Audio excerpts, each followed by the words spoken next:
Welcome to Once Upon a Roll, a D&D podcast where I, Rasputin, play a one-on-one session of D&D 5th edition with a guest in the land of Cortia, a homebrew setting that I've been using for the past 2 years.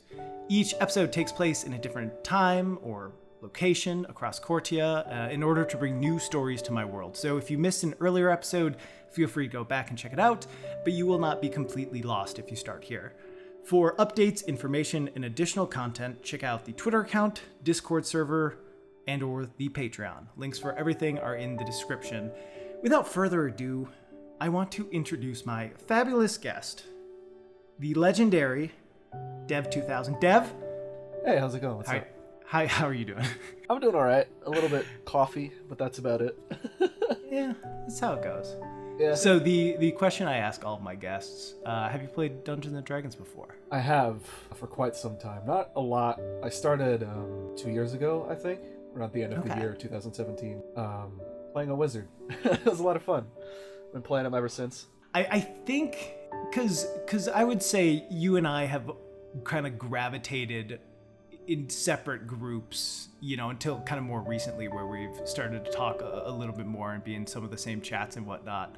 But I feel like a ton of people about 2 years ago, all like who kind of knew each other, but were maybe separate friend groups, like all started playing D&D around the same time, which is interesting. I imagine it has to do with Critical Role. Probably. Yeah, like there's just a general rise of popularity and awareness on the internet that show, and then like the sudden domino of other shows has caused definitely contributed to that, I think. Sure. That's a good point. It has certainly become like pop culture instead of nerd culture. Yeah, fucking can I curse actually? Yeah. Okay, cool. Yeah. Fucking Matt Mercer played with Stephen Colbert like yesterday, right? Yeah. That'll date this, but I'll edit it quickly, don't worry. Yeah, I mean that's awesome. And I know like Stephen Colbert has always been someone who's like, yeah, I'm nerdy, I've played Dungeons and Dragons, but there's a difference between saying that and then playing a game with Matt Mercer. Oh yeah, every time. yeah. It's just that's really cool to see the level that show has gotten and that D&D has just gotten to because of it and other things. Yeah, D&D has always been one of those things I've like wanted to play, but like over where I live in the boonies of Europe, right, it's not really a thing over here. And just like in the past 2 years, just like perusing the dating sites as you do, the amount of like people that show up playing like with D&D tags and their favorite characters, because that's like a prompt now on OkCupid and stuff. Like it's huge. It's insane. It's crazy. Just like the amount of like change and shift there's been in just like the public awareness of D&D as well. It's awesome. I enjoy it a lot. And now I get to play. Yeah. Have you ever played a one-on-one session before? Never. Outside of like whispers, right? Where something happens and then I get dragged into a different channel real quick because I only play online usually. Sure. Yeah, me too. I have never DM'd in person. Yeah, me neither. I've only DM'd it twice, but that was a lot of fun. Yeah, it's a good time.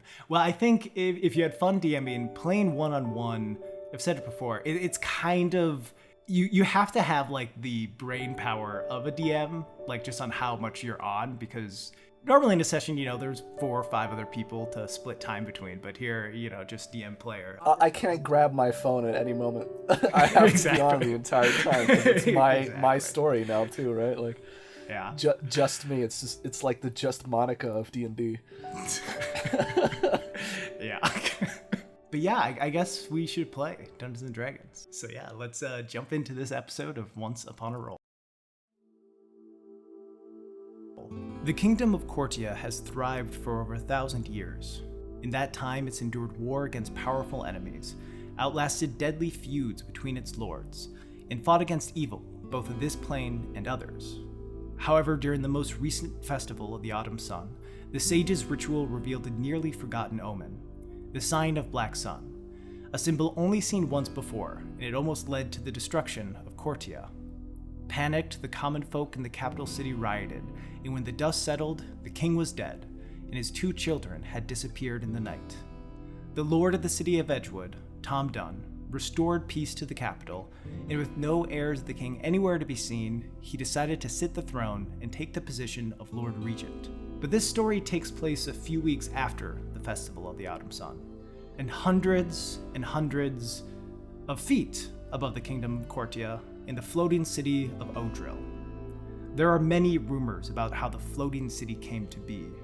Some say the flying island was always in the sky, and it was only until people learned how to harness the power of magics that they were able to reach it.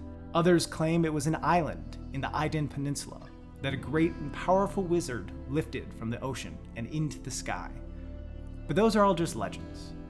What you do know is that the floating city has drifted around Cortia for centuries, and has become a hub for those wishing to learn about the secrets of the arcane. What started as a small school for wizards to practice their trade without needing to worry about petty restrictions of this lord or that has grown into the most prestigious university in the world, and it is the heart of the city of Odril.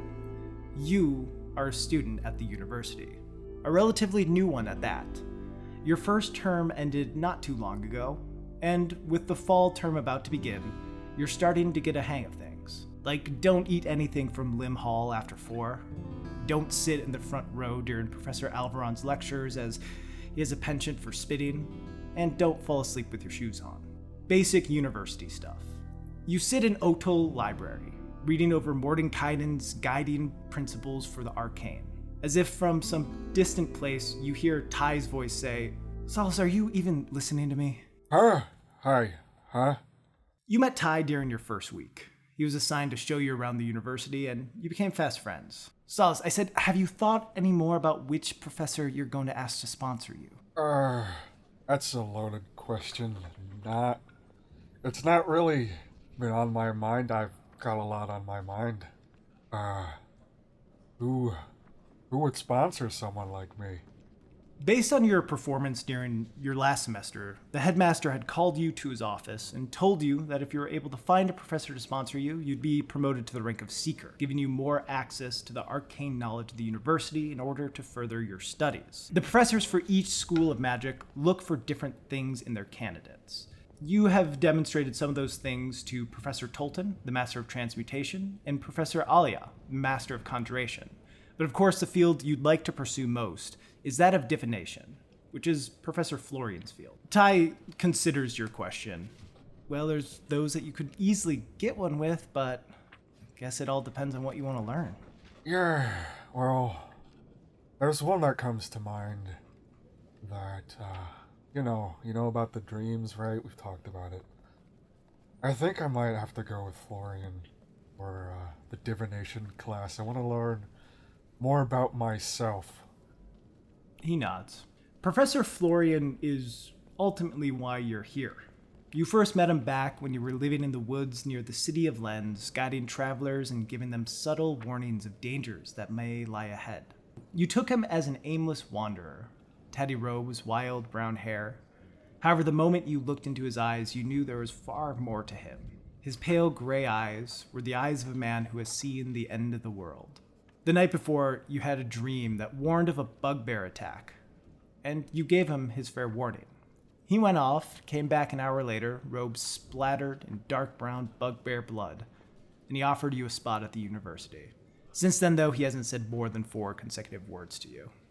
Yeah, he's a character, that Florian.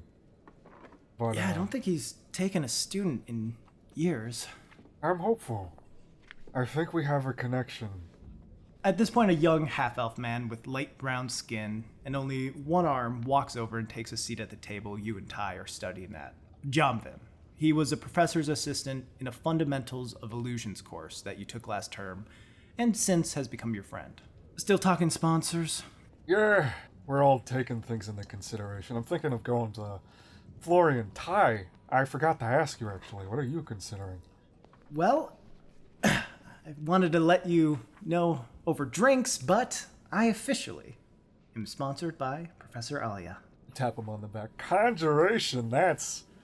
You always had a knack for that ever since I met you. Thank you. Thank you. Congratulations. Jamvin, has been sponsored for a while by Professor Alvaron. So it looks like at least 2 out of the 3 musketeers here have a sponsor. All I gotta do is get mine, right? Well, certainly give you more options, Jonathan says. Yeah. I have a good feeling about Florian. Well, Jumpman leads back. Good luck finding him. I've never been able to actually speak with him in his office. A few times Alvaron sends me over there and tells me to give a note to him, and never actually seen him there. He wanders, that one. I wonder why. Ty kind of leans forward, conspiratorially. I hear that he saw the future and went mad because of it. But they don't trust him to go anywhere else because he's too strong and powerful, so they just keep him here. Jumpman kind of scoffs at that. Huh. I have heard no rumors. I've not been here for too long. I think, he's got a good gut on him and is where he needs to be. Jumpman gets up. Well, I gotta go find a few books. Y'all have a good day. Thank you, Jonathan. Ty stands up too. I got a test in a few hours.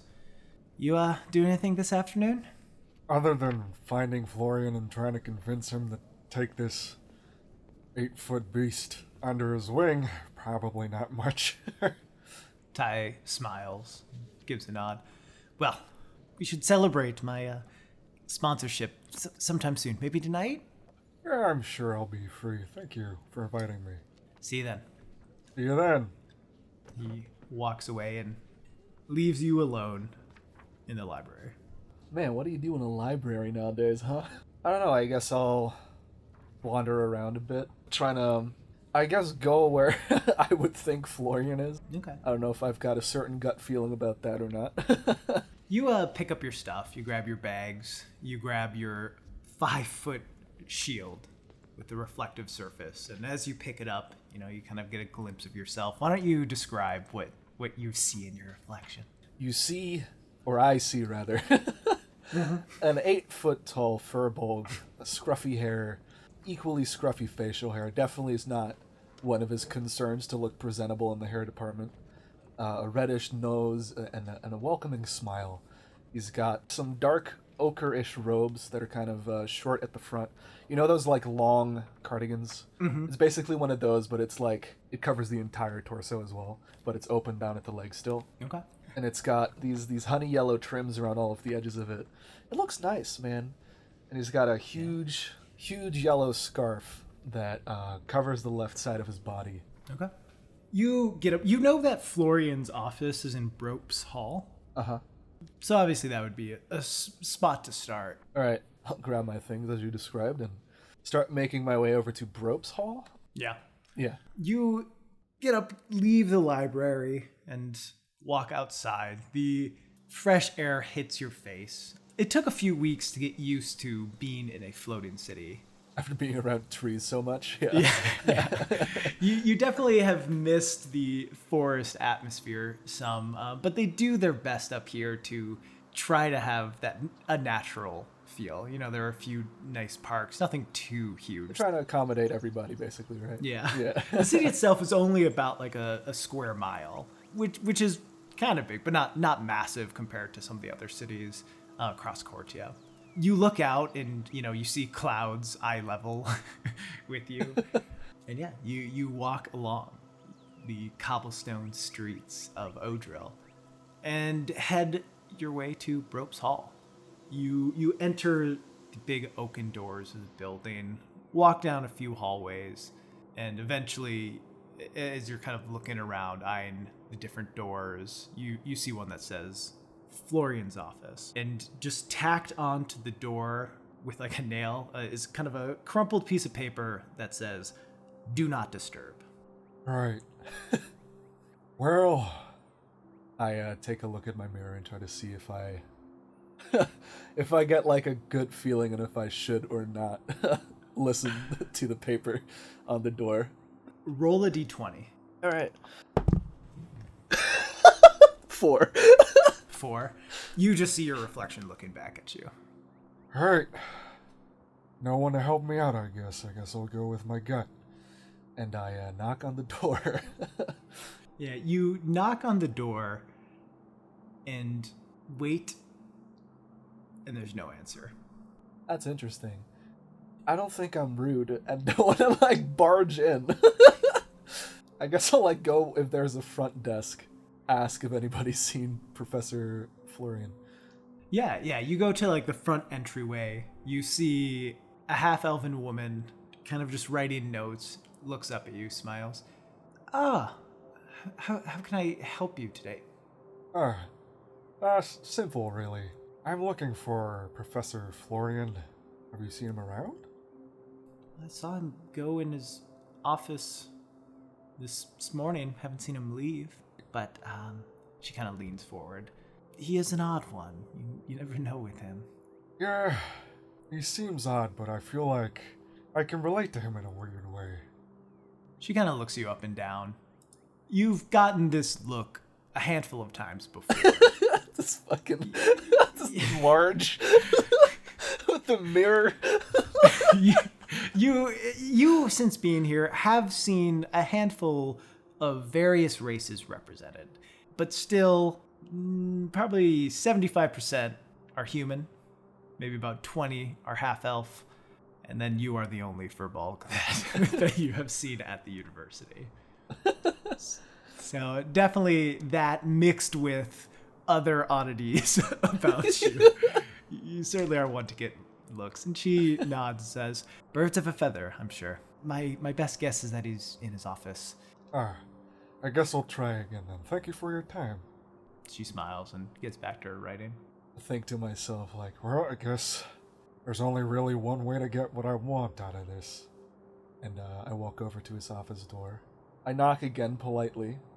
And then I do, like, the parent thing where you, like, knock and then, like, instantly open the door. Like, hey, just instantly. Showing your respect, but also... also invading a space. Yeah. You do that and you kind of look in. You see a pretty messy office. There's a bookshelf that's like on its side, not as if it's been knocked over, but just as if it was set up on its side instead of the normal straight standing way. And there are books like organized on it. You see a desk just with a bunch of crumpled papers in the center of the room, and then a chandelier hanging from the top of the room, like one that you'd expect in a massive ballroom. You would probably hit your head if you didn't duck. It's just one of those fucking things. Yeah. If there's a chair that isn't the chair that Florian, I assume, would sit in, I will sit in that one. Yeah, there's a little stool just right on the other side of the desk. I'll grab the stool and I'll just, like, look around and go, like, I don't think you're here, but if you are, I'll wait until you are. Yeah, hoping either maybe an invisible Florian or some or some magics are there to help. You say that aloud, but do not hear anything back. You do notice a bunch of papers on the desk. One of them, it's not like you're trying to read. It's just like sometimes when you look at something that has few enough words, you can't just help but instantly mentally take understand it. Yeah, and Yeah. it's like just one of those things where you sit down long enough and you're just like, okay. Yeah. So just, you see crumpled papers, and on the center of the desk with a knife in it, you see a note that says, I said don't disturb. Huh. Clever. I try to unravel some other papers because I'm here anyway. Yeah. As you unravel them, you see like most of these are just drawings. You see some that look to be like just little doodles of swords. You see a few that are pretty risque, mocking drawings of some of the other professors. And then you just see like one paper has the same symbol over and over, which is just like an eye with a little cross in it. Huh. He's a good artist. You want to roll a perception check? Absolutely. I'm gonna roll a different die than the one I rolled a 4 on. Let me roll my favorite one actually. Ooh, Yeah, that's so you rolled Portent for the day, and you rolled a 4 and an 11, yeah. right? So you can replace any roll with those terrible rolls. Go ahead. Let me check my perception bonus actually. Oh, it's a 19 total. Nice. Yeah, as you look around, one thing you do notice is the window behind his desk is cracked open. Huh. I guess I'll try to make sure the papers don't fly the fuck out, because they're probably important to Florian. Yeah. I'll just like put them all together and like put a book on it or something, and then I'll open the window. Yeah, you open the window and look out. Behind this hall, there's like a little backyard area, I guess, kind of one of the parks. You look out, you see a nice little walkway path with green grass that leads to one of the edges of the city. You see the railing that is easy enough for anyone to actually avoid, but, you know, it needs to be there as, you know, you have to have a proper guard from just accidentally walking off of your floating city. Yeah. Might be necessary. As you look out, you see a pair of tattered robes flowing kind of in the wind on a skinny figure who's just standing over, looking over the edge. You see wild, salt and peppered hair flowing in the wind. Probably about like 400 feet away from you. Well, damn, I do not know Dimension Door, so... I'm assuming that's Florian, right? It looks like his silhouette, yeah. Gotcha. How high is the window and is it jumpable? This is on the first floor, so yeah. Gotcha. Yeah, I'll do that Captain America Winter Soldier thing where I jump out on my shield. Okay. Are you like opening it enough to... Mm-hmm. Okay. Yeah, you open the window a little bit more. You are a big figure. You do think you'll have to do a nice little tuck and roll. I'll have you roll an athletics check. All right. Well, that's not bad. 18. Okay. Yeah. With that, you jump out. Your shoulder kind of grazes the frame of the window, but you're still able to get through without any real issue. And you land on your shield, kind of slide along for a couple feet. I guess I'll like clumsily get up and start like like One Punch Man hustling over to Florian's silhouette. Yeah, get up and move over. As you get closer and closer to him, he does not seem to like turn and acknowledge you at all. You see he keeps reaching in his robe, and you see him pull out like little circular objects that he holds out like very calculatingly and then drops. As you get closer, it looks like it's eggs. He's just dropping off the edge. Yeah, just dropping eggs off the edge. That's yikes. Oh god, how do you approach someone like this? I don't even know how to approach a normal person in real life, let alone someone who's dropping eggs off the side of a city. Hey, I know you already know that I was snooping a little bit, and I apologize, but as you already know, probably, I'm looking for a sponsor, and, I think we're kind of in the same, or similar at least, boat here, and I'd love some guidance. He pulls out another egg and continues looking very calculatingly. Looks over. Are you like on the edge near him? Yeah. Do you peer over, presumably? Yeah, absolutely, every time. Yeah. As you kind of look over, you're obviously way, way up in the air, but you can see the land below. You see what looks to be a city below and a massive keep as well. Why don't you roll a history check? Oh boy. Are you ready for this one? Because it's a 1. Nice. You have not spent a ton of time in cities. The only city that you really came close to is the city of Lens, as the forest that you lived in was near there. But I never ventured out. Yeah, you never really ventured out. So yeah, you don't have a huge familiarity with the landscape and cities of Cortia. But what you can tell is this must be one of them. Wow. Man, city sure describes this place. This is not a suburb or an herb even, so it must be city. Yeah. He drops another egg, pulls one again from his robes, looks over and holds one out to you. I'll grab the egg politely. Yeah, thank you. Just hold it questioning, and then I like slowly just like hold it over the edge, like kind of veering back a little bit, like what? And then I drop it. He watches you drop it and kind of trails it the whole way down until it's out of sight. He does seem to keep tracking it long after you get to the point of like, how could anyone possibly see that? Interesting. And then he like looks up again. Did you ask me something? Yeah. Well, to skip past what I said earlier a little, as you know, I already snooped a little bit, and I apologize. Look, I'm looking for a sponsor here at this university, the city of Odril that I've been so kindly invited to by yours truly. I would like for that sponsor to be you, because I think we have a similar outlook, to say the least. He looks you in the eye for a few long moments. And then he turns and starts walking back towards his office. I'll stand there for like a second too long and then start hastily following him. As you start following him, he says, "There's a room in the basement of ELPHNT Hall. It's about 10 feet by 10 feet by 10 feet, and it serves no purpose aside from being there. Right. If you bring me the secrets of the room, I'll give you the sponsorship." Alright, that sounds like something I can handle, hopefully.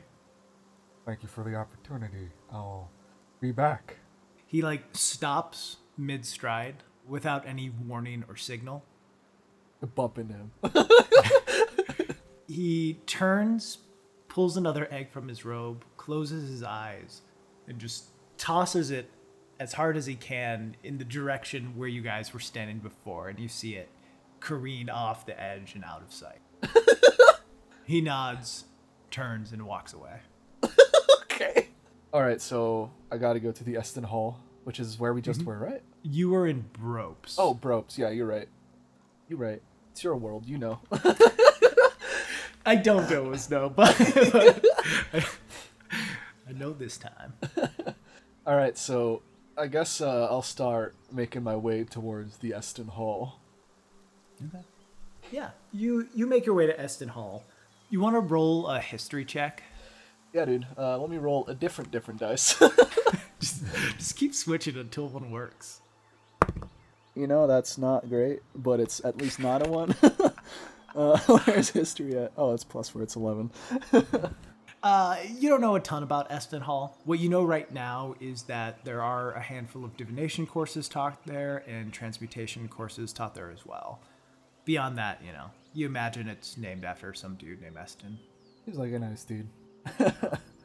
Yeah, I guess I'll just because it was a basement, a 10 by 10 by 10 that is just there to be there. And if I figure out the secret, I'll get the sponsorship. I guess I'll just walk in unannounced like an asshole. Assuming this is off hours and there's not actively classes being taught. You probably left the library around mid-afternoon. Classes are usually done by about 5, so there might be a few still in session. Alright.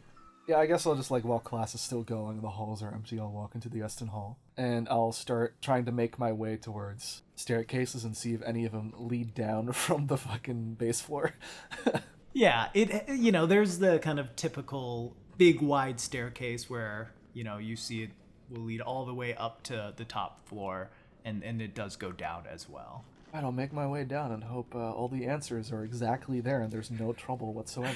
Who needs conflict? Conflict? Resolution? Not me. Is that part of storytelling? What kind of... You walk down the staircase, and you see a hallway going both to your right and left. And you see probably about too many doors to quickly count, but you can tell it's below 30. How would someone that's from the woods tackle this? Oh, man. So I guess I'll start by at least seeing which door, if any, is separated from the other doors by at least 10 feet by 10 feet, stuff like that. Okay. Yeah, roll a perception check. Bitch! I swear to God! That's 7. Yeah, they all seem to be a decent space apart from each other. Do you know that I can't roll above 10? Do you know about that yet? I have not rolled above 10 in a while. Dude, your portent roll of 11 is starting to look really good. It's starting to look great. I'll just like look at a door and be like, "It looks right," and I'll just open it or knock on it first. Actually, I'll knock on it. Roll a d20 for me. Jesus Christ, 2. Okay. So you knock on the door, and yeah, a moment passes, you hear footsteps, and then the door open. As you look in, you can see that this seems to be one of the basement classrooms. You see a handful of students all sitting at desks, and Oh, shit. one of the teacher's assistants who seems to be running the class look at you. Yes? Apologies. I am on this weird... I'm a little lost. I am looking for a room in the basement of this building that is said to be empty. I was sent here by a higher up here at the university, of which my character would know the name, but me would not, as the player. Florian. Florian, sure. I was sent here by Florian. And they kind of want to do something with that empty space, because, otherwise... a lot of people here, it's useless otherwise, you know what I mean? You guys know anything about that, maybe? Roll a persuasion check. Boy. God. Jesus. Okay, that's a 1. That's a natural 1. You hear a few giggles from the students in the classroom. The TA just shuts the door on you. That could have been worse. Meanwhile, me, the man DevTwoThousand, knows that was a 1 roll, and it actually could not have been worse. God fucking damn it. Oh my gosh. D&D, my friends. D&D. What I can do, I want to cast the spell Clairvoyance, which is a concentration spell. Divination, I want to stand kind of in the middle of the hallway to cover as much space as possible. Although the range is 1 mile, so I guess it doesn't fucking matter. But I want to stand in the middle of the hallway and kind of imagine the room that was described to me, and then cast Clairvoyance, and then try and see if I can get that into that room, if possible. Yeah, so you cast Clairvoyance. And you can see... Yeah, I get to see or hear, and I think I can switch between them as an action, yeah. Cool. So I'll start by seeing. Okay. Yeah, so you envision the room as it was described to you, one with no particular use that any seem to know about. You look into your mirror, focus on the spell, and goes away from your reflection, and you just see a black room. Just darkness. But you do see little bits of light creeping out from a doorway. Can I then, as if I'm, on Google Maps walking around a city I've never been in, walk past each door and see if my foot falls? looking for a shadow? Looking for footfalls. Yeah. So you holding it up looking like a fucking tourist. You walk by every door. You walk down an entire hallway, start making your way back around, walk past the staircase again, start heading to the other side of the hall. You get to the very end of the hallway, to the door that's just at the end, and you see a footfall. Just a little shadow of a foot as you walk by it. I guess I'll check it by putting my foot down again twice. Yeah. Doot, doot. Oh, that's me, all right. I guess I'll knock first, out of politeness. Always knock. Yeah, you hear no response. And then I really slowly open the door. Hello? You open up and light kind of pours into the room. You see that the floor, all brick, the walls, all made of brick, but the kind of red clay color that you normally associate with it has faded almost into a grayish color. Huh. This room has to be ages old. And it's completely empty. Completely empty. I guess just on faith and no dark vision, I'll just step foot into the room and close the door behind me. The door, it's dark. The room is dark. You see the little outline of the doorway. I don't have a light spell because I'm a dumb idiot. Would you say that me, the guy with 18 intelligence, was smart enough to bring a candle into a basement or something? In general, you would have gotten in the habit of always carrying certain supplies and materials, whether that be casting spells or just like basic quality of life. Yeah. With you, and candles would certainly be one of those. I guess I'll grab one of those like candle holders. Those like classy medieval ones. Mm-hmm. Yeet one in there, and then from across the room I'll like dunk it in there, and then I'll light it. Light spreads across the room, and you see a room that roughly seems to be about 10 feet by 10 feet by 10 feet. Bricks all around it. Well, there's no time like today to start knocking on walls like an asshole. I'll just like slowly start seeing if there's any hollows or like just any differences, or if there's like something weird about any of the walls in general. So just like a general check, Yeah. or are you like knocking on every individual brick? No, just a general check.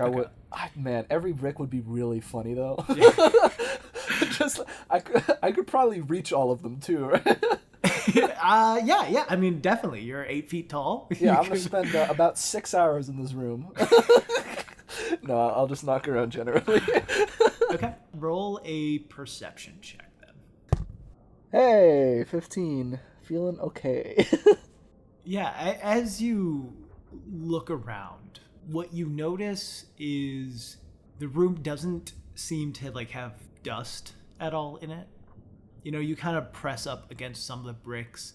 What you'd find right away is like, yeah, a few of them that you look at seem to be loose. I imagine at one time you kind of like pull to check if anything's behind it. Yeah. And then when you look behind, there's nothing, but you definitely get the sense that some of these bricks are movable. Gotcha. Is there like a cluster of bricks? Like if I find that one brick that's loose, can I then like knock around them or something and see if they're all loose? Yeah. Are you just going to do that with like all the different areas? Sure, yeah. So for that, which is going to be like a more detailed look, that will be investigation, opposed to just kind of like the general. Hey, feeling good about that, Chief. That's 26. Nice, yeah. So you kind of look at those different areas that you had first sensed, like, okay, there's some odd stuff in these. It does take a while because there are a handful of loose bricks. You know, you're also just looking over different parts of the room. You are able to do it a lot quicker than just like going up to a brick, like,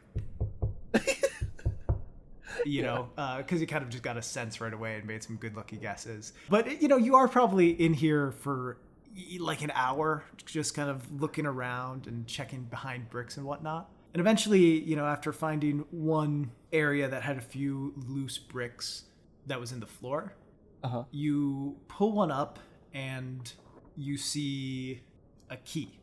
Huh. I guess I'll yoink the key. Yeah, as you reach down for it, you hear a voice. Yeah, no, don't touch me. Huh?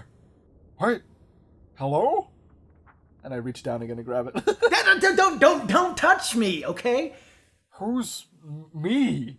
You see, like, made of brass, little arms and legs come from the key.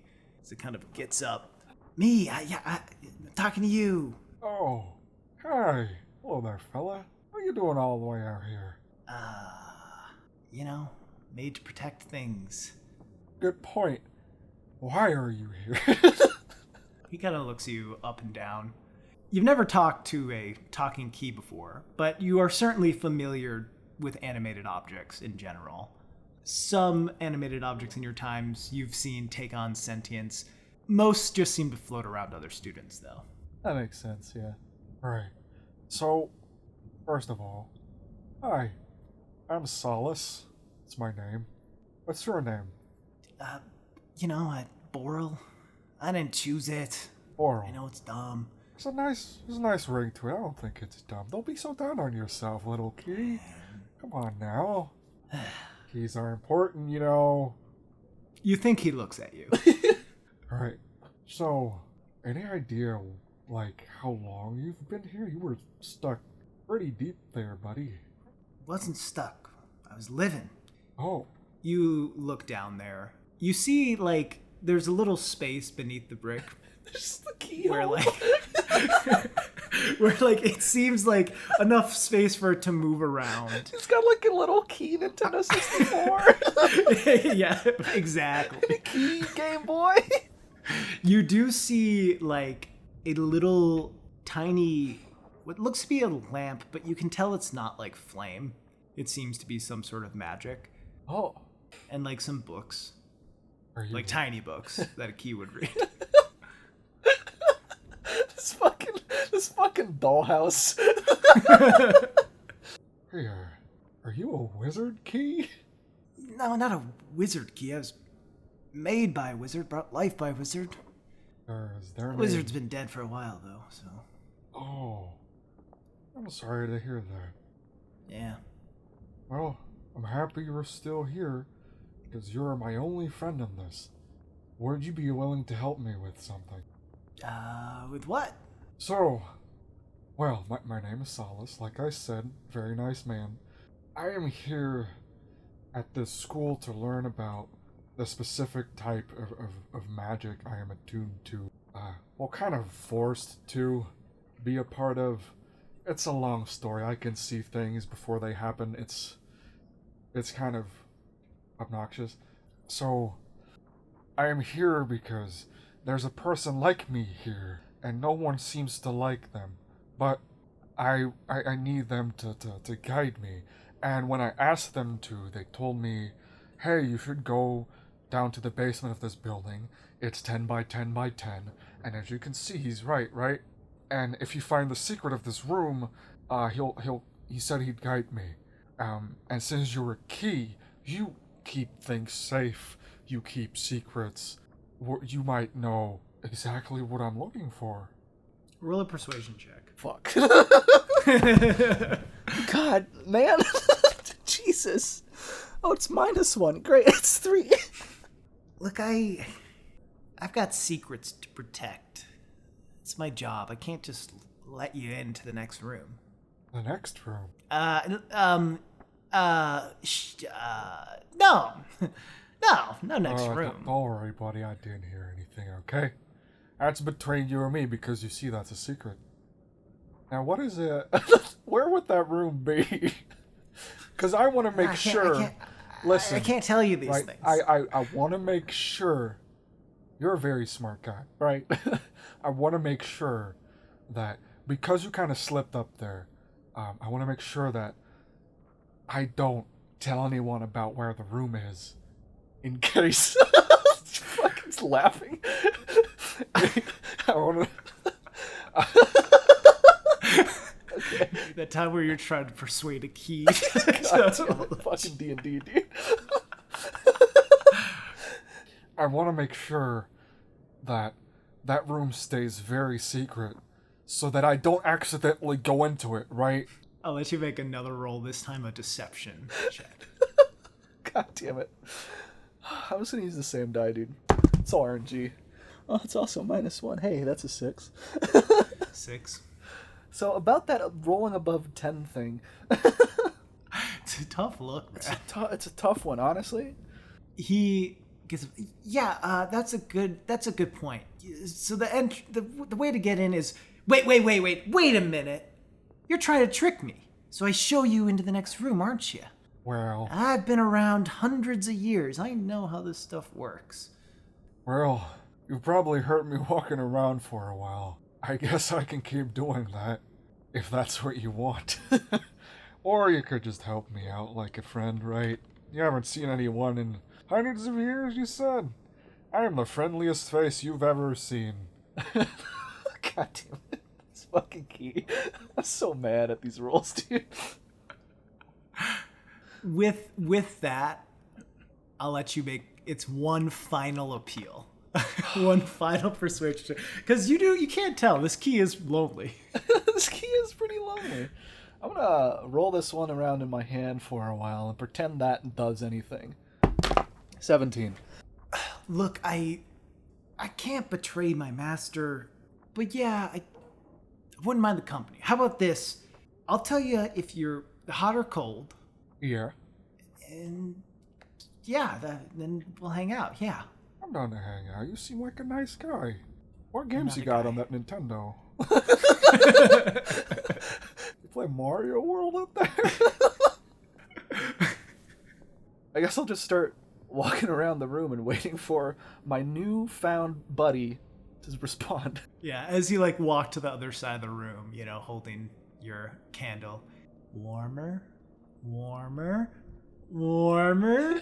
And then you kind of like walk past him. He's like, colder, colder, ice cold. Eventually you kind of move back and he like stops responding. But as you like look at him, you can kind of see like what you have come to take as his head, which is just like the loop of yeah. the key. You see that like kind of like move forward and backwards as you kind of approach a spot on the wall.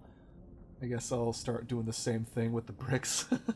Yeah, you start knocking on the bricks and you feel one hollow. I yoink that shit and then I throw it across the room. Actually, I go back out the room and throw it in the classroom that denied me. No, I don't. Just hits the TA in the face. Yeah, Just fucking 20 D8 damage.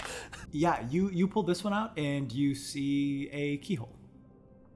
Hey, so, there's a keyhole here, but I do want to make sure, if I were to use you to open this up, whatever it is, you'll be fine, right? You can get out and still, play Nintendo. No, once I'm put in the keyhole, I rust and then break into a million pieces. Oh, But that was my duty.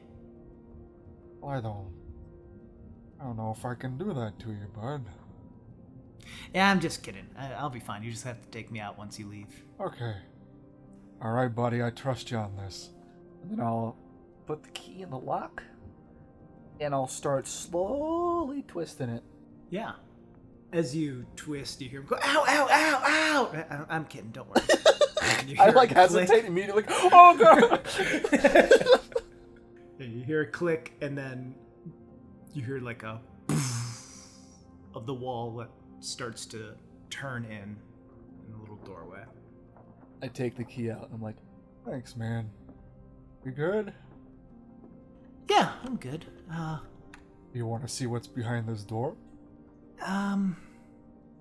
Yeah, sure. I've actually never been back there. That's the problem with keys. They never get to see what's behind the door they lock. Let's get it. Let's get down there, buddy. Boral, my good friend, the key. Yeah. You start walking along. Boral, do you like just hold him or I'll put him on my shoulder or something. Yeah, you put him on your shoulder. He, with his little brassy arms and legs that are thin, but you do see them moving around like appendages, holds on to your shoulder. As I'll slowly make my way to whatever is on the other side. Still holding your... Yeah. Still holding the candle and all that stuff. And, of course, the brick that I'm going to throw into the classroom later. Okay, so, yeah, you just slide the brick... Or are you holding the brick in your hand or keep it in your bag? Or... I'll keep it... You know what? Yes, I should take the brick with us. Let's do it.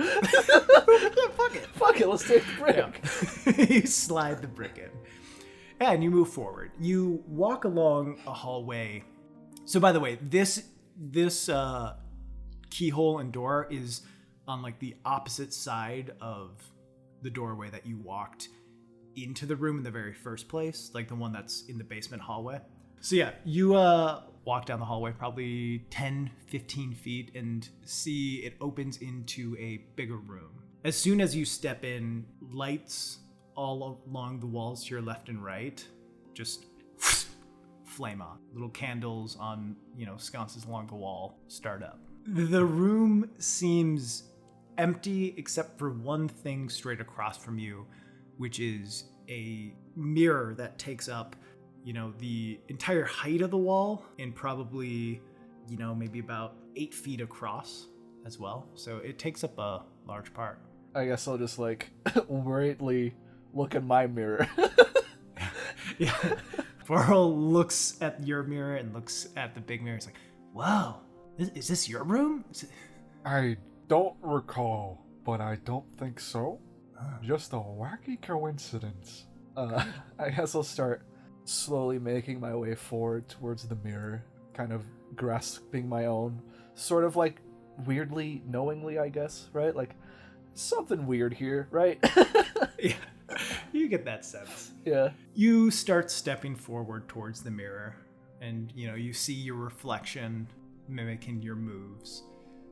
Little Boral on the shoulder of your reflection as well. You see he's kind of like, maybe he's never seen a mirror before the one himself. you came in wearing, and he's kind of like moving his arms, like waving, Sure. touches, the end of his key, the little loop at the end, as if like checking his face. Whoa. Yeah, that's what you look like, bud. You're beautiful, man. How close up to the mirror are you getting? Well, I'm thinking that I'm probably just gonna walk up to it and try to touch it, right? Okay. So yeah, you walk up, reach a tentative hand out. As you lift your arm to touch the mirror, you see your reflection does not lift its arm. What the fuck? I kind of hesitate and... that's not how mirrors work, so that's a tough one. So I guess I'll still reach for it just to try it. Okay. So, like, touch the mirror, and I doubt anything will happen. The character does that. Yeah. You reach out, tap the mirror, feels solid. You see your reflection looks down at your hand, looks back up at your face, and quickly reaches an arm out as if to try to grab yours. Oh, can I, like, not get grabbed? Yeah, if you're trying to like pull back, make a dex saving throw. All right. This is the big one, boys. Hey, that was the big one actually. That's an 18.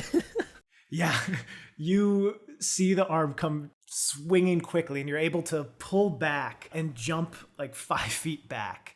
You see your reflection step forward out of the mirror and stand in front of you. I'm gonna need you to roll initiative. Fuck. Hey, feeling good about that one. That's a 20. Okay. The reflection did not roll a 20, rolled a 5, so you get to act first. Yo, my reflection has the fucking the same rolls as me Curse now. as well. We swapped places there. Fuck, I don't know. I don't know if it's hostile. I don't think my character would assume it's hostile though, just because it tried to grab me. Mm-hmm. I'll probably just grab my mirror for safety and hold it in front of me. That might be a stupid idea, but whatever. I'll hold it in front of me. Realizing that this man came out of a reflection and I'm holding a reflection up to the man that came out of the reflection. Probably not smart. Anyway, I'll hold it up in front of me anyway, because I already said I would. And I'll be like, Hey, so what's your deal, me? Hi. and then I'll just slowly start, if it doesn't do attack of opportunity stuff, which I hope not, I'll start backing up a little bit, like 5 to 10 feet or so. As you step back, you see it lift its own massive mirror shield and take a strike at you. Fuck! Alright. Oh, I did not cast Mage Armor. What a dumbass.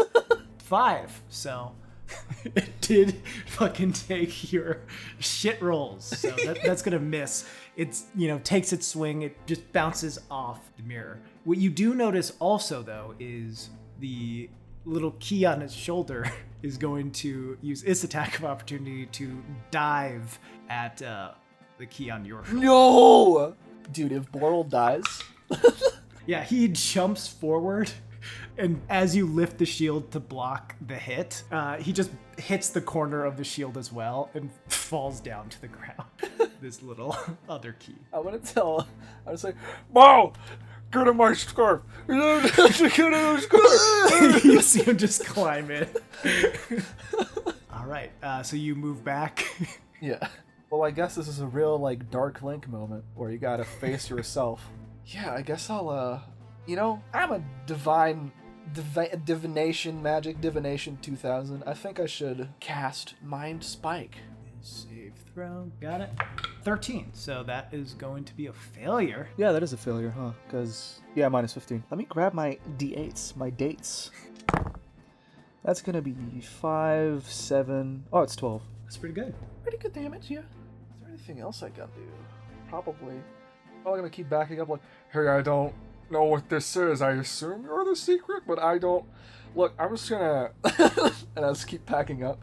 On the little Boral's turn, he's gonna use... How far do you back away, I suppose? Well, I don't think... I think I'm curious enough to stay in the room, so I'm probably just gonna do another, 5 feet or so. Okay, so probably like 20 feet away then? Yeah. Reflection Boral uses all of his movement, which dashing would be 10 feet, as he is a key. So he gets half the way to you. You just see him scampering along the ground towards you. That's terrifying.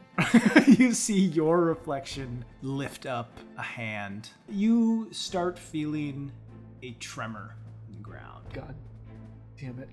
I knew this day was gonna come. Just all around. I save because that's 17 plus 1. Okay. So yeah, the ground shakes around you. This room, unlike the one before, was kind of like a flat stone just all the way around. But now, like, it's all jagged. Things are piercing up. It seems like it'd definitely be harder to move around and maneuver your way through here. But yeah, you are able to keep your footing and avoid taking any damage. Fucking nice. I guess it's no talking then. Boral, hold on! And then I'll hold my shield up and you kind of see small twinkles of flame start coming up out the corners, go down into the middle, and then shoot out a firebolt at the reflection Solace. Hey, feeling good about that one. That's a 26 to hit. That'll hit. Nice. Hey, that's 12 damage again. Nice. Keeping it consistent. Nice. Yeah, this hits as well. You see it just hit his shoulder. Definitely looking pretty hurt. Okay. Listen, I'm still down to talk. And I'll keep backing up. He's gonna look at his hand, look at his shield. Almost as if reaching into the shield, he puts his hand there, and you just see flames start to mirror where his hand is, and he pulls his hand back, and you see a ball of fire. Fuck. I know what which this he is. tosses at you. I need you to make a dex saving throw. Please, man. Hey, feeling good about that one. That's a 19. The reflection Boral. Dude, he's just gonna be dead even with half damage. It's just my Boral though. No. Can I roll also a dex check or something to like shield Boral? I think because your Boral is like in your scarf. Yeah. He would be protected as well. Okay. Whew. That's the way I'll say. Like if he was standing next to you, or maybe even on your shoulder, yeah, I might have him roll. But as he is like literally in your clothing, I gotta protect this key, man. He's my friend now. He did this to me. I'm emotionally invested in this key, dude. All right, you take 25 points of fire damage halved. Oh, okay, half. That's good. It's always rounded up though, I think. So it's 13. Yeah.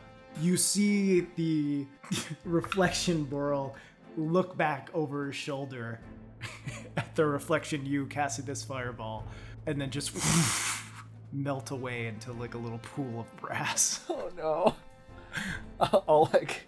I'll check like in my scarf, like, are you okay, buddy? You alright? What was that? But yeah, the fireball comes, it hits your shield, and you're able to just kind of block yourself and anything around you and behind you from taking the huge brunt of the damage, including your boy Boral. Nice. Hey, just stay in there for a little longer, okay, buddy? I should have stayed in the room before. I shouldn't have come with you. I'm sorry, I didn't know. I guess I'll be like, you know, mirrors are a two-way street. And then I'll also throw a fireball to where it doesn't hit me. Nice. All right, yeah. You're able to have it so it like explodes and you're just on the edge of it. Yeah, holding my shield up. 22. Yeah, you throw it. You see him try to dodge out of the way, but he's not quick enough, being big and bulky like yourself. And just an explosion. And you see him just kind of evaporate away. The explosion kind of, you have to shield your face. And when you look back, you see in the mirror, as you look in it now, there is no reflection of you at all. And giant cracks all along it. I check my mirror shield to see if that doesn't have cracks on it. Your mirror shield looks all right. It seems like the enchantment to make it not break super easily is holding up. All right. I guess I'll All right, Boral, I think we're good for now. The mirror is shattered. Their mirror, not my mirror. You good? What was Eston doing? This room's crazy. I don't know. It's as much of a secret to me as it is to you. And I guess I'll slowly start walking towards the mirror and poetically clash into it with my mirror and break the mirror. Yeah, as you hit it, you can tell obviously the spider webs all along it have weakened it, and then it just all shatters down as you smash it with your mirror. And you see it reveals a little arched doorway with a wood door. Hey, can you open this one? Just kidding, there's no keyhole. Alright. Oh, okay. Good. I don't know, I've only ever opened that one lock before. I wonder if I can do others, I guess. Huh. Is there a keyhole? No, there's not. Okay.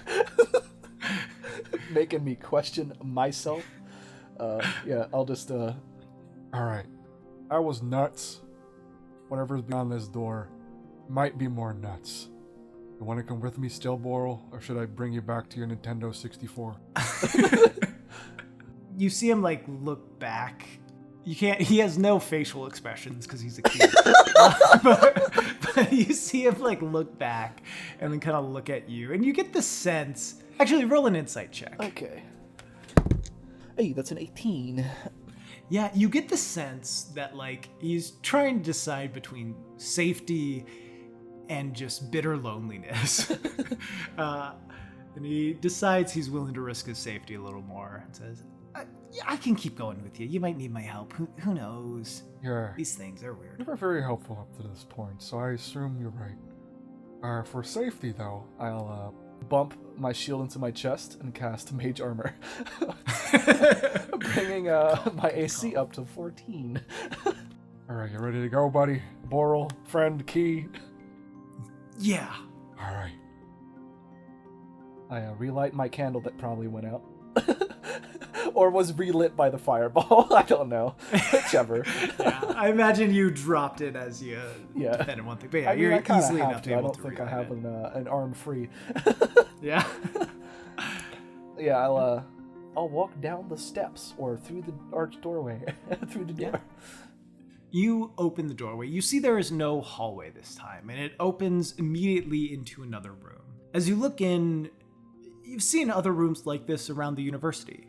It seems to be a lab of sorts. You know, you see beakers with boiling liquids inside. You see books open, quills strewn across desks. You see tinkerer's tools on workbenches, and there's a pedestal in the center of the room with a book on it.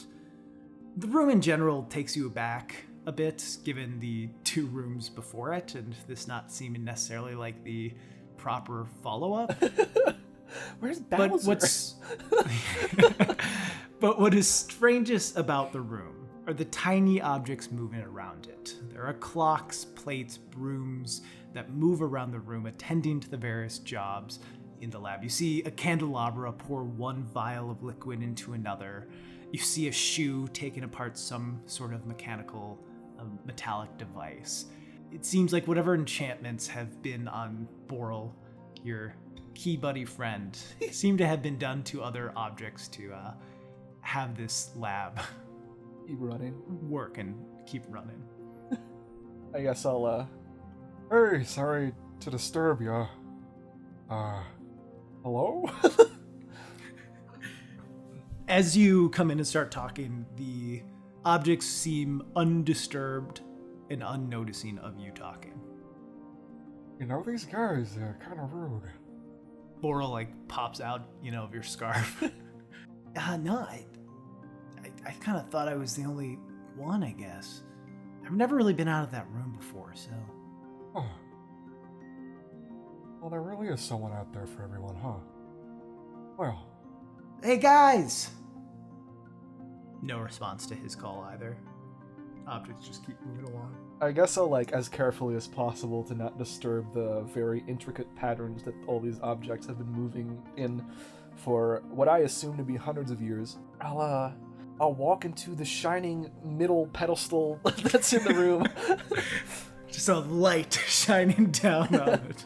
Yeah, and see what the book is about. Yeah, as you look in it, not written in common, but with runes. Not necessarily a language you would know or speak, but yeah, I'll let you roll a I'll let you roll like a Arcana? Arcana check. Yeah. I'm just gonna really savor this roll, okay?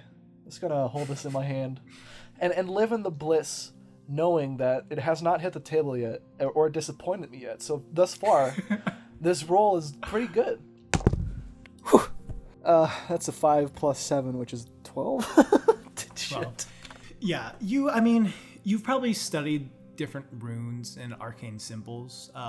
Not enough where you can piece stuff together all that well, but enough to be able to look at this and say, yes, I recognize the potential magical principles tied with this book. So this place was, Eston's place, huh? Yeah. I mean, you see Boral kind of looking around. I never really spent a whole lot of time here. Really any time at all. Just in that back room over there.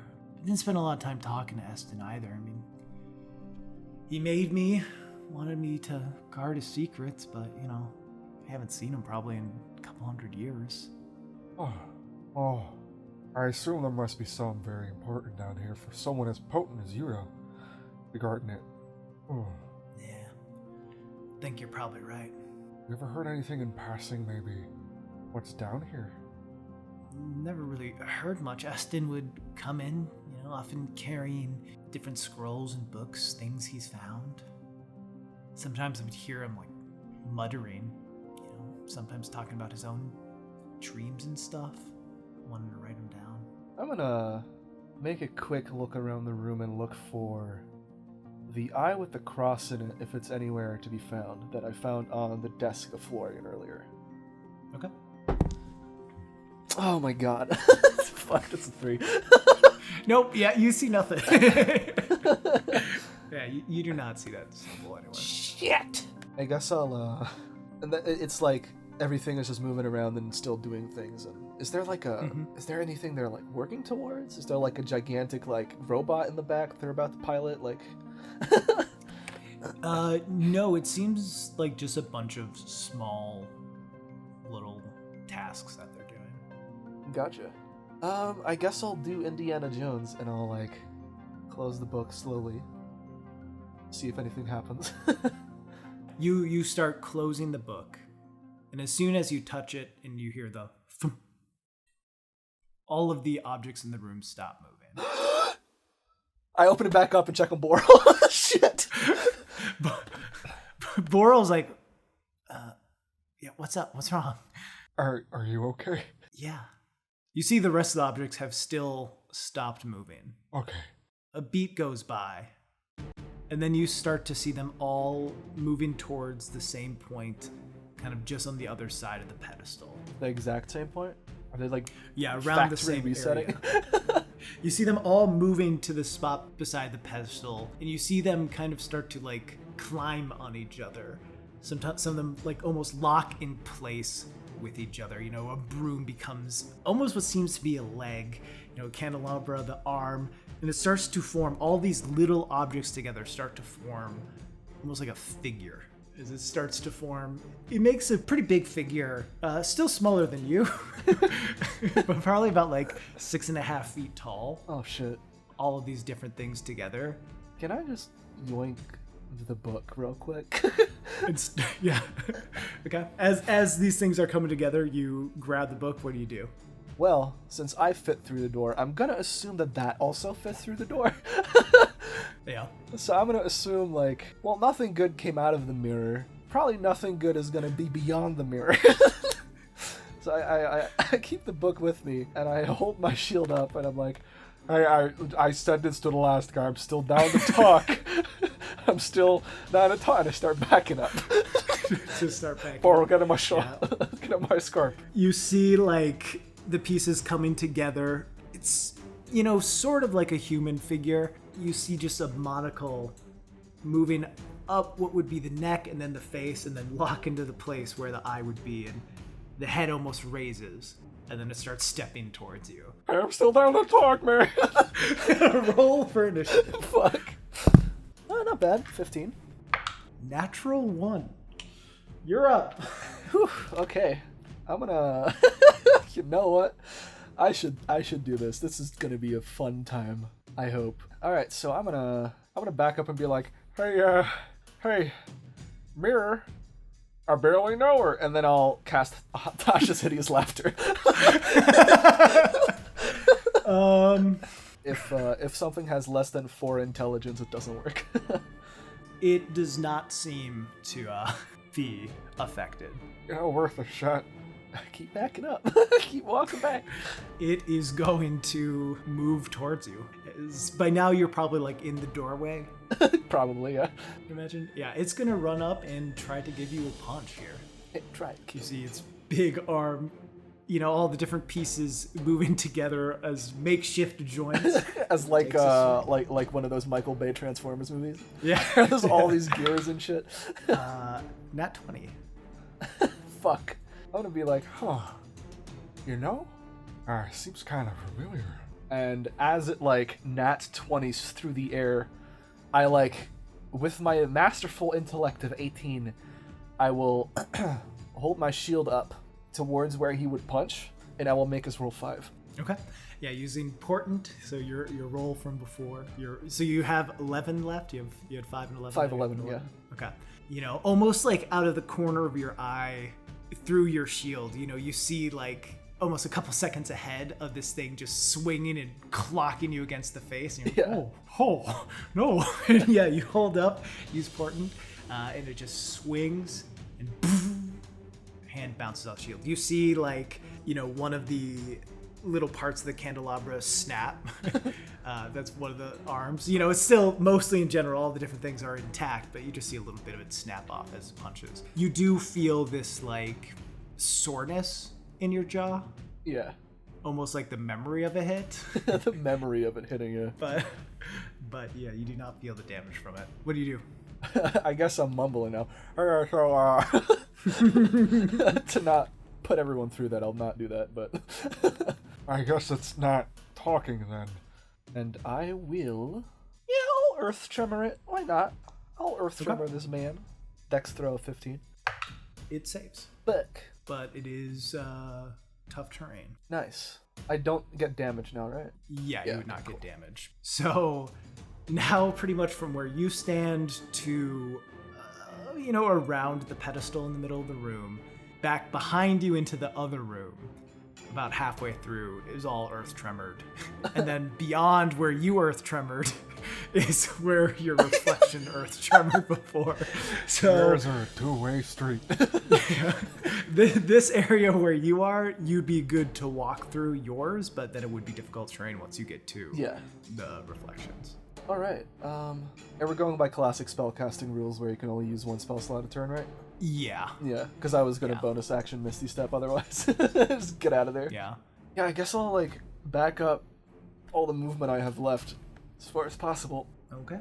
Your movement's 30? 30, yeah. Right. Yeah, so you're able to get to the edge of your nasty terrain and then move, because difficult terrain's half movement, so you're able to then move 5 feet into the other. He will get an attack of opportunity, though. I'm down. As long as it's not another... Not one this time. Hey, didn't even need to use portent. So yeah, just swings and misses. And he will follow after you, but he can only move 15 feet. I guess he can dash. Oh, yeah. But he has an intelligence of 4, so he's going to move 15 feet. Or 3, intelligence of 3. So, yeah, move 15 feet. Starts... Yeah, and then actually, it's going to swing its arm, and you see, a little dagger come off, one of the joints and fly towards you. Oh, okay. 11? Yeah, that misses. Because Nice, I cast Mage Armor. If I did not do that, it would have hit. Okay. Yeah. This one, it comes through and you're able to just move your shield in the way to knock to the side. You see, the knife then starts to skitter back towards the body. Shit. Well, I don't know if Mind Spike would work, actually. Let me see. Fucking might. Yeah, I'll try using Mind Spike. It doesn't have any, below this Wisdom or Intelligence doesn't work. As long as it is, I guess it works. Yeah. I'll use Mind Spike on him. 15 Wisdom. Okay. That's a 7, so that's a fail. All right, 3d8. That's a terrible fucking set of rolls. That's 1, 2, and 4. So that's 7. Okay. But at least I know where it is if it goes invisible now. So get fucked. Anything else? Yeah, I'll keep. I'll move 15 feet through the shitty terrain back still. Okay. Just do. Yeah, it's able to kind of get you to the doorway in this room that leads into like the 15-foot hallway. Yeah. That will get you back to the room you started in. Guess I'll just hold my shield up and be like, all right, Boral, it's gonna get a little dicey out here. Yeah. It is going to move 15 feet out of your little area and into the next one. And yeah, it's going to swing its arm again, trying to throw something at you. That is 17. That does hit. Okay. Yeah, you see a metal rod almost come flying at you. And it just hits you in the forehead and falls down to the ground. Oh, God. You take 5 points of bludgeoning damage. Fuck. And that is its turn. Okay. Well, there's a lot of brooms on him, and there's a lot of wood, so I guess that's flammable. So I'm gonna. You see the fire coming out my mirror again, and I use Firebolt on the man. That isn't a man, but it's a bunch of household items. Hey, that's a 25. 25 will hit. That's ridiculous. Let's see. That's, hey, another 12, keeping it consistent. Nice. Yeah, it hits. A lot of it is not stuff that's super flammable, but the few things that are, you see like a little flames kind of sticking to them. You know, the broom, especially like the straw part at the end starts to light a bit. Seems to weaken its gait some. All right. Yeah, so I guess I'm still at the door, and I'll, how far away is it from me, actually? From this thing from you? Yeah. Let's see, move 20 feet. You're about 20 feet away from it. Well, knowing it's probably not gonna move more than 15 feet, I'll stay planted as to not give up too much ground yet. Okay. And yeah, that's what I'll do. So yeah, it is going to continue moving towards you. You know, you're like just in the doorway, and it moves technically 10 feet away from you, so it's at 15 feet, and it's gonna do another one of its arm swings, trying to throw just some of its rubble at you. All right, that is a 15. Barely hits, yeah. An ink pot flies out and just splatters on your face, gets in your eyes a little bit, stains your fur for 4 damage. It'll be a mix of bludgeoning / piercing as some of the glass you just like sticks in your face. I kind of do the dog thing where I like try to shake the ink out, but it doesn't really work. I go, "Grr."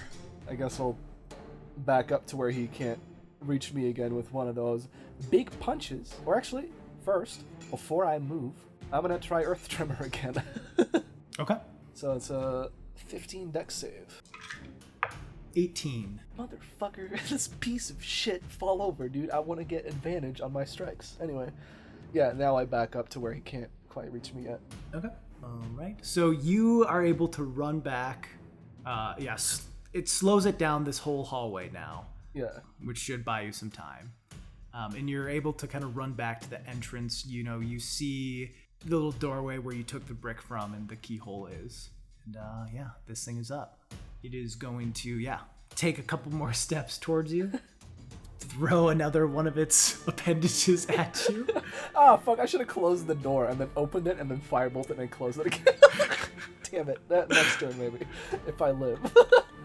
Alright, that too. So over your head flies a book. And it lands in the room behind you, and it kind of just starts like the monster book of monsters, just like rah, rah, rah, moving towards you, behind you. And that's its turn. Alright.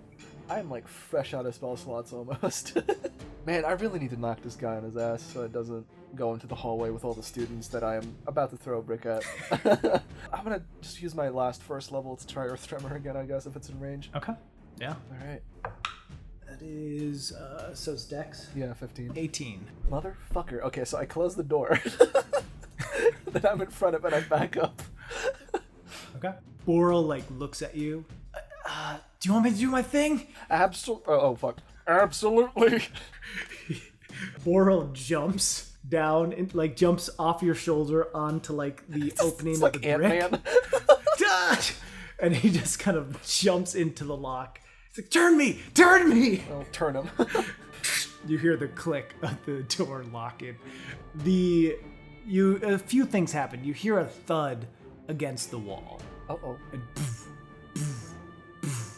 just thudding against it. And you feel the book kind of coming towards you and just like biting at your leg. It doesn't have any teeth or anything like that though. So it's just like and there's not enough pieces. Yeah. So it's just kind of like on your leg. I kind of kick it off, like, hey, fuck off. Yeah. Every time you kick it away, it comes back. And you keep hearing the knocks, but it doesn't seem to be strong enough to destroy the wall or unlock the contraption. I should have kept the egg and thrown it at the door to see if Florian was there, but no. Oh well. I guess I'll like... God, I feel so bad. I grab the book that's at my legs. I'll try to like rip some pages out to make it stop. Yeah. You rip a few pages, you see it move less and less, and eventually you rip enough where it just falls flat in your hands. I'm sorry about your friend, I had to. It's crazy. Oh, that motherfucker was trying to kill us! That's crazy. You did what you had to do. Oh.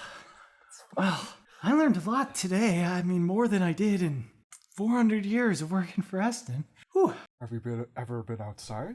I think before I was enchanted, yeah. Oh, I don't remember that, though, because I wasn't sentient then. well. Why don't I take you there, right? We've come this far.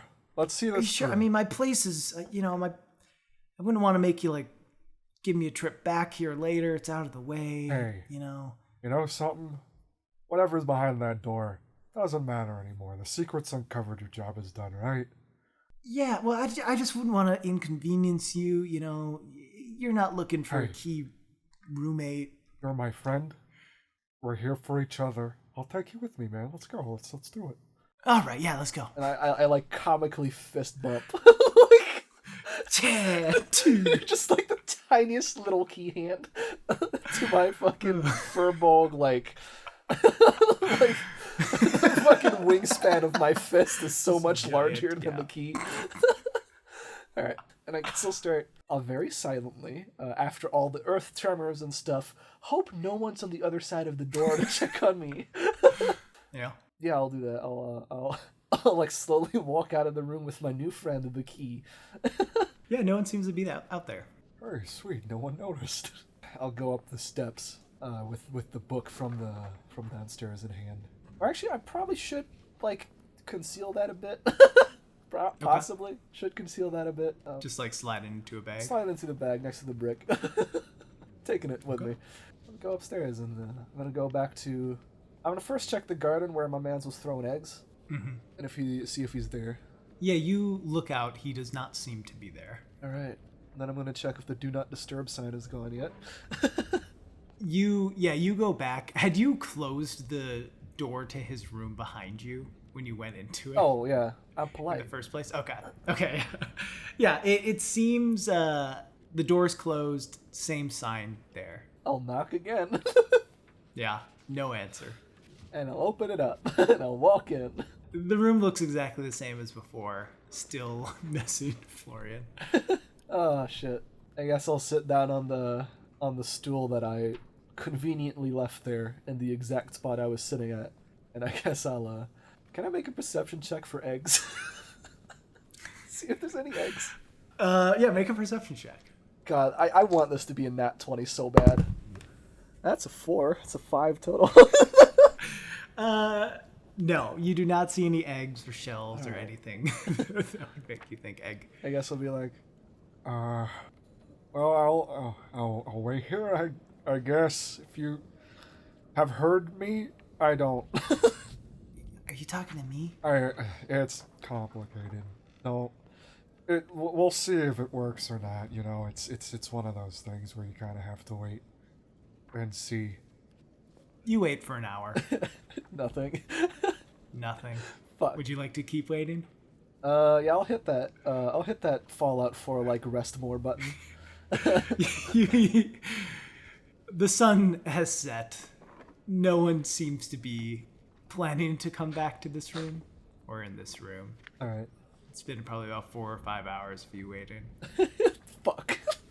Sorry to... Boral just keeps kind of talking like, oh, wow.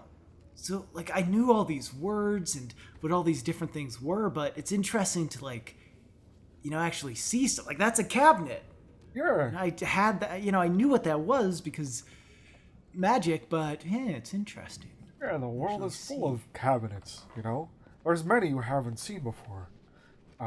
There's also the stool I'm sitting on. I bet you didn't know about that one.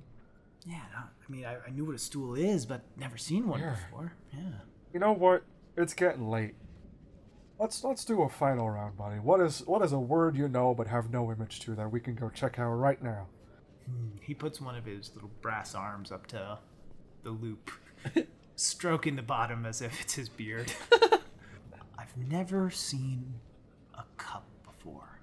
Oh. Well, I happen to have some of those in my quarters, in my room. I assume I have a room. Yeah, you have a little... Yeah, okay.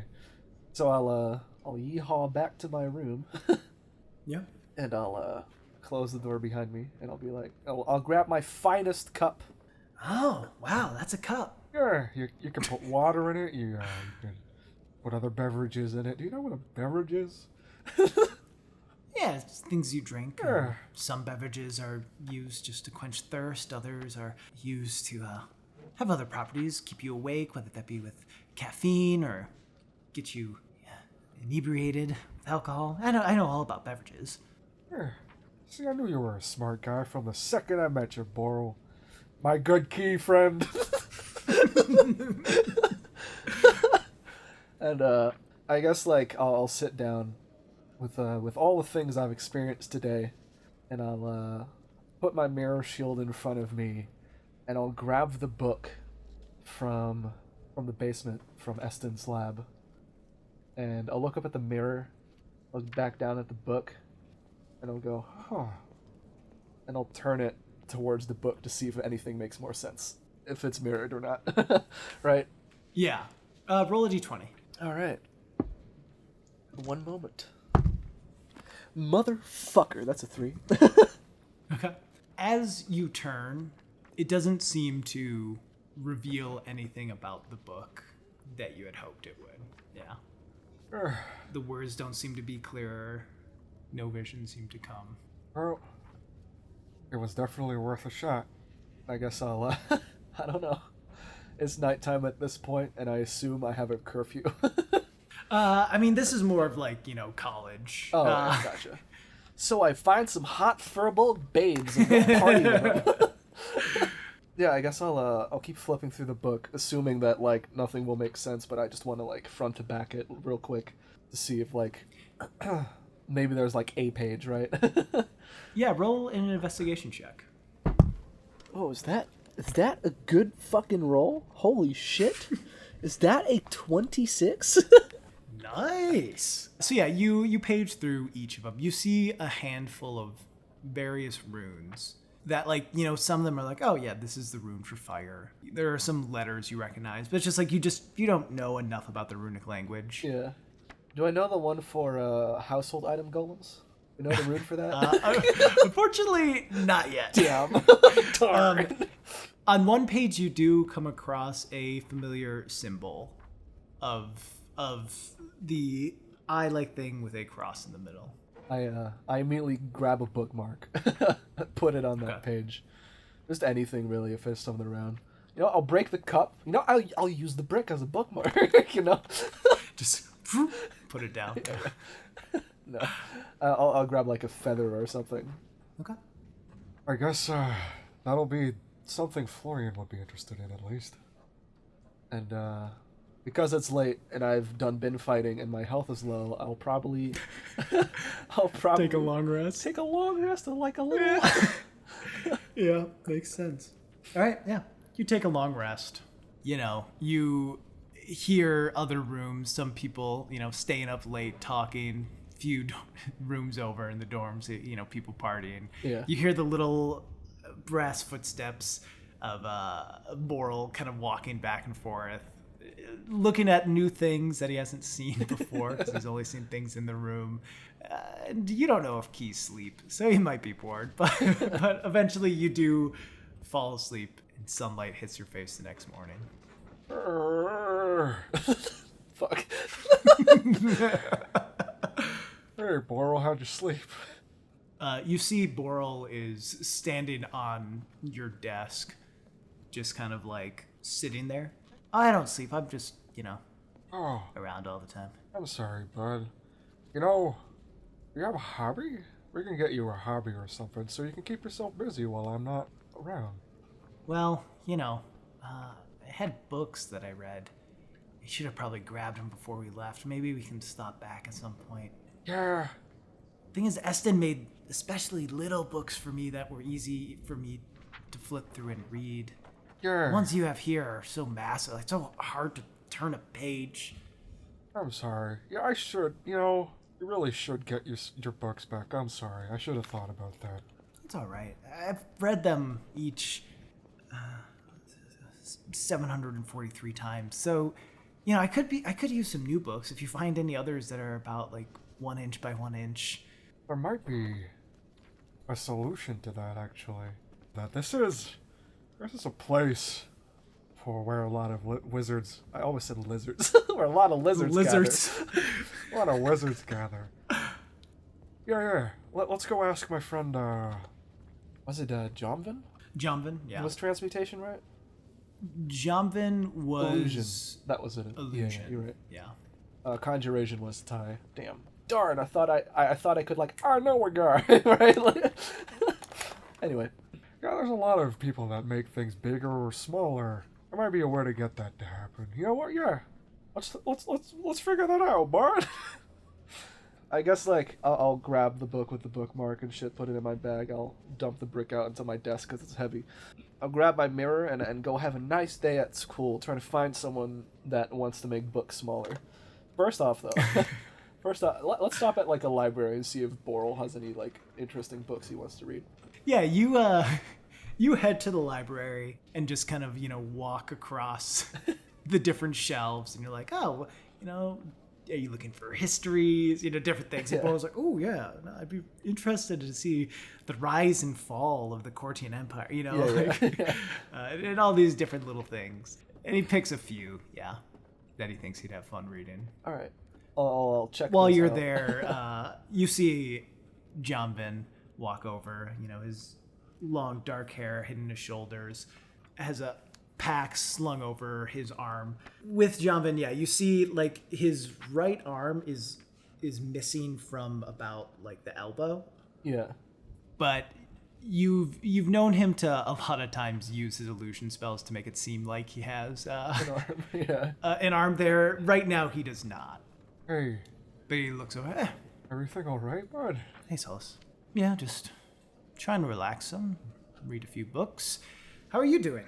You figure out your sponsorship? I feel like I'm close. There's some things I don't quite understand yet about what Florian told me to do, but I think with time I'll figure it out, You hear Boral's voice say, yeah, you found the book? That seems like it's got secrets. Oh. Jumps.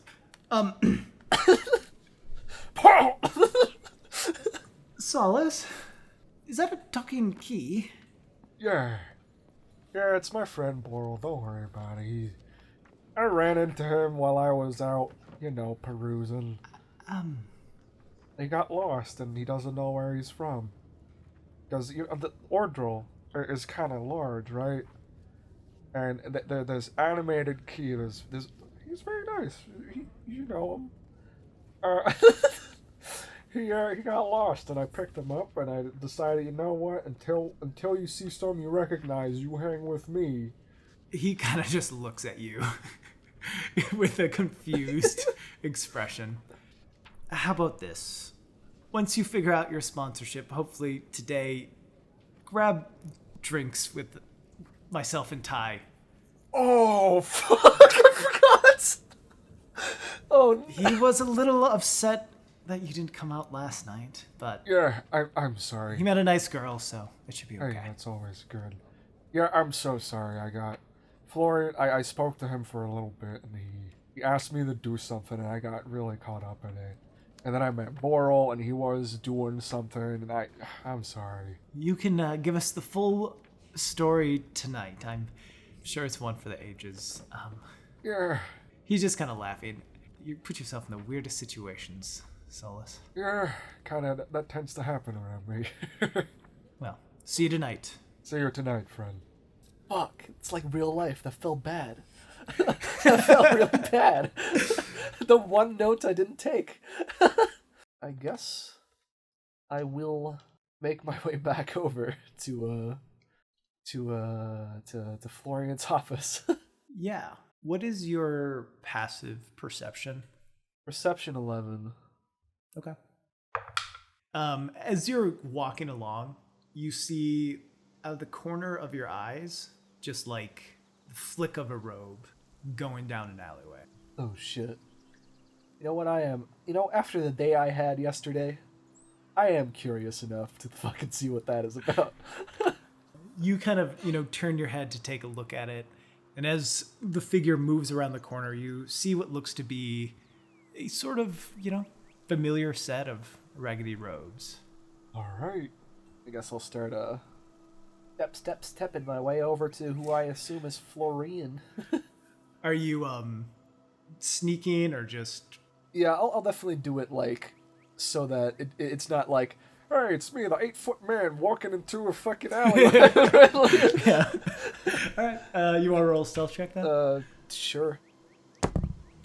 Oh my god. What's my stealth? It's 10. Yeah. You like bump into a garbage can, but you're able to catch it before it falls over.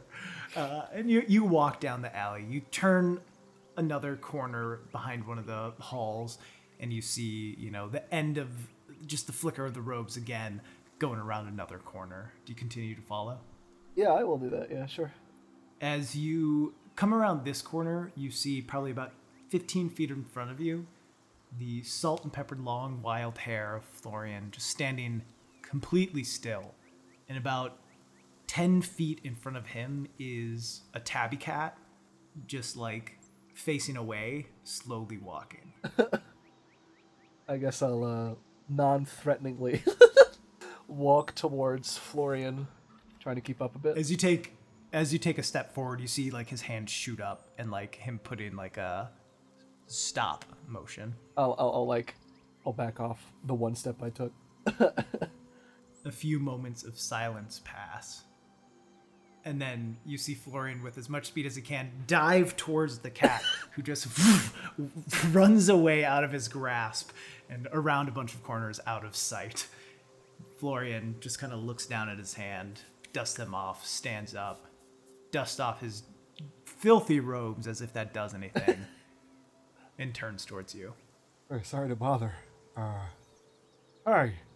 So, we should probably take this conversation somewhere quiet, right?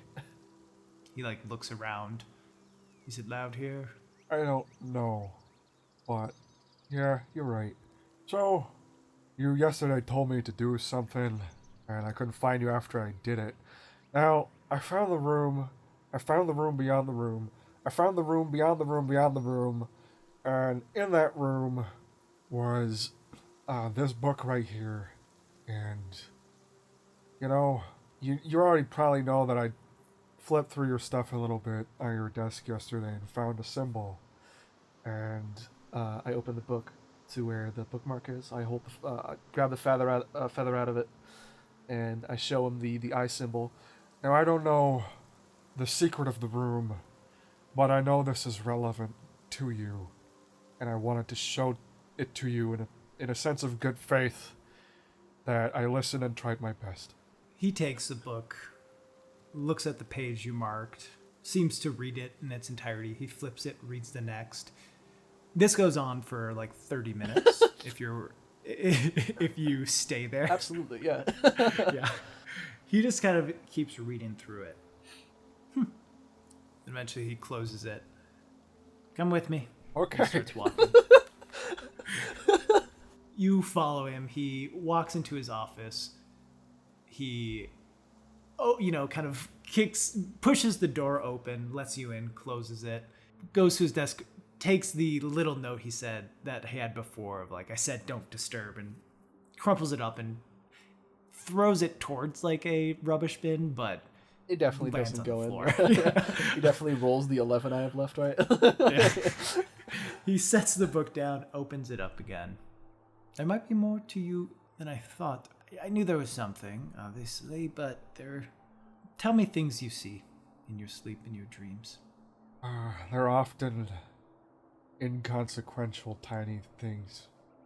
I see cups breaking, people tripping before it all happens. Sometimes I see gruesome things. I saw my friend lose his arm in an ambush by some creature.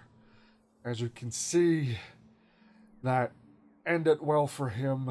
And I kind of move the scarf away from my left side. But not so much for me after I intercepted and stopped that from happening. Beyond that, I try my best to stay out of things and let things happen accordingly, but it's hard, as you might imagine. I think you can relate.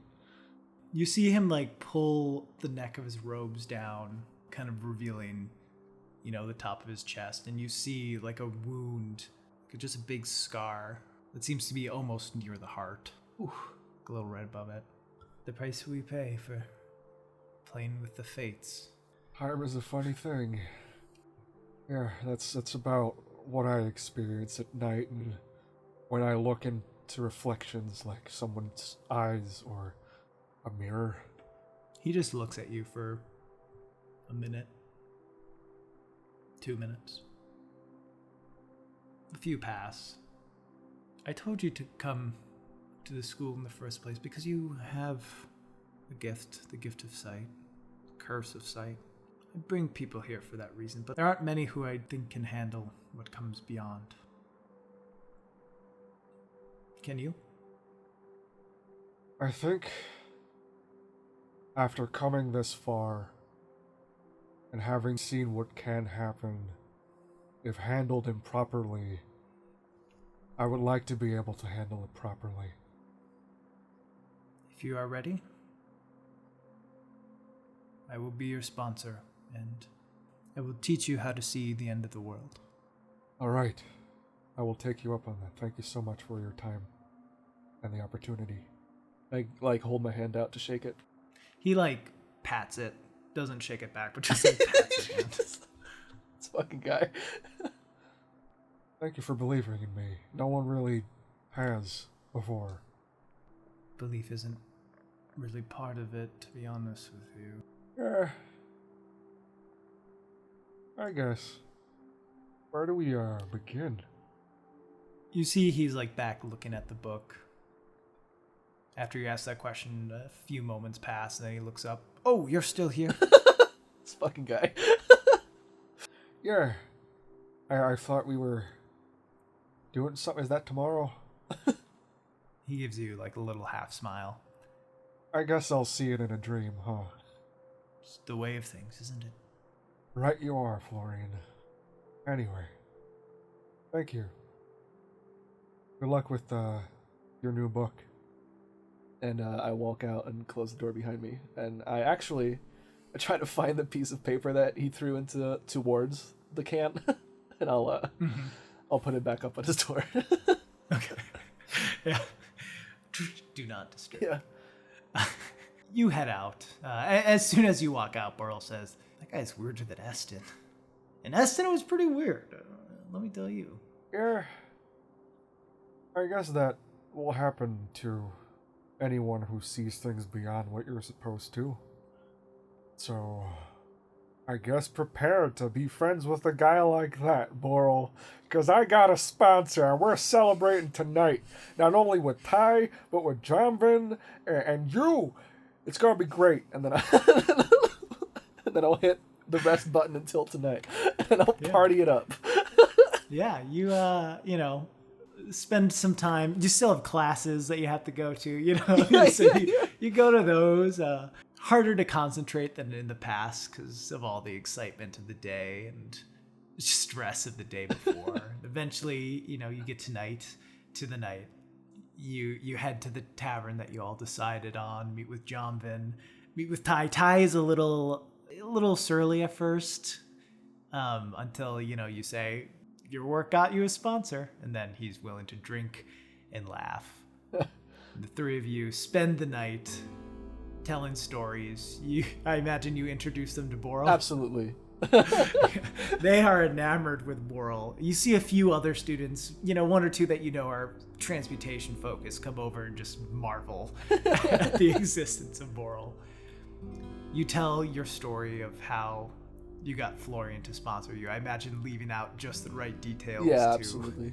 Not be incriminating to you or to the crimes I committed to the several floors that were in there.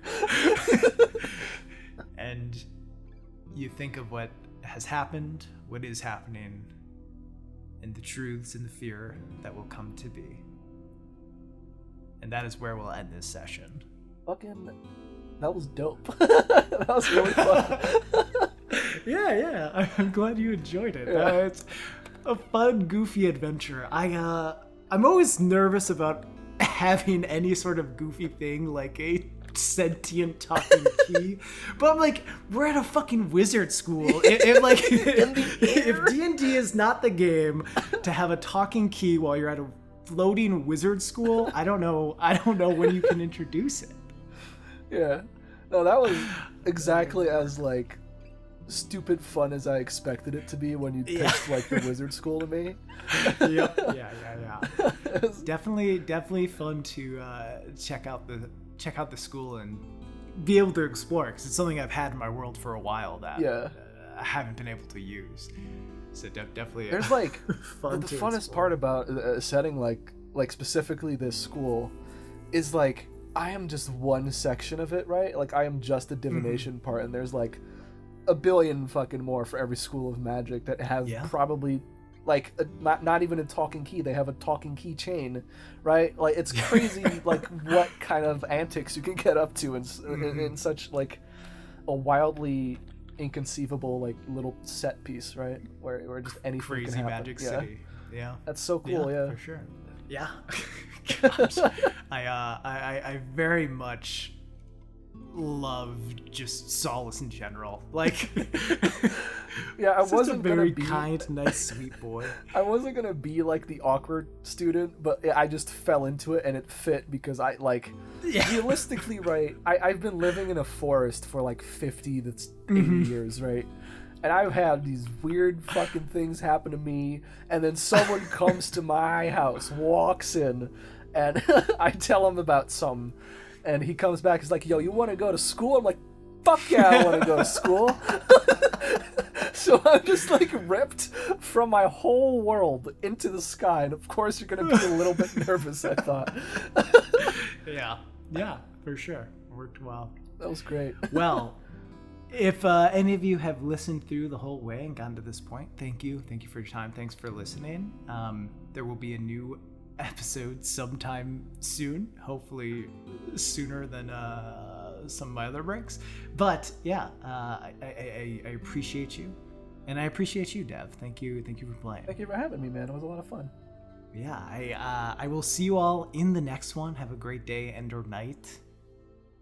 And yeah, bye. See ya. Goodbye.